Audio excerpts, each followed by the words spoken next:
Beragenda keterangan saksi sama pembuktian surat sengketa tanah, sidang gugatan surat tanah seluas 623 meter persegi di Kelurahan Duku IT1 balik lagi dilanjut di Pengadilan Tata Usaha Negara Palembang. Jika persidangan ini saksi dihadirkan oleh pihak tergugat intervensi yang merupakan keluarga dari keluarga penggugat sama tergugat intervensi.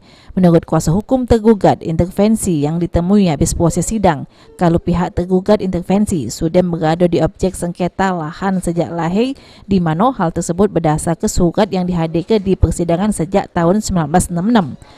Tapi kalau berdasarkan saksi yang dihadir oleh penggugat sendiri, artinya penggugat sendiri pun saksi itu membenarkan bahwa klien kami juga tinggal di situ, bahkan lahir juga di situ.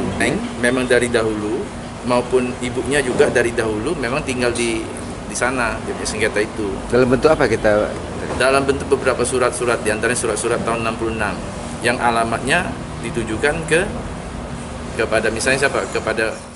Sementara itu, menurut kuasa hukum penggugat yaitu Marusaha Hutajulu, jelaskan kalau di persidangan ini belum terselit dari pihak tergugat intervensi ngadik ke bukti surat tanah, pecah gugatan yang diajukan. Sidang gugat.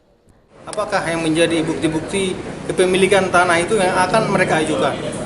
Kalau dilihat dari daftar bukti ini, itu hanya bukti domisili seseorang terhadap di mana dia tinggal. Kalau bukti tentang kepemilikan tanah terhadap tanah itu belum mereka ajukan.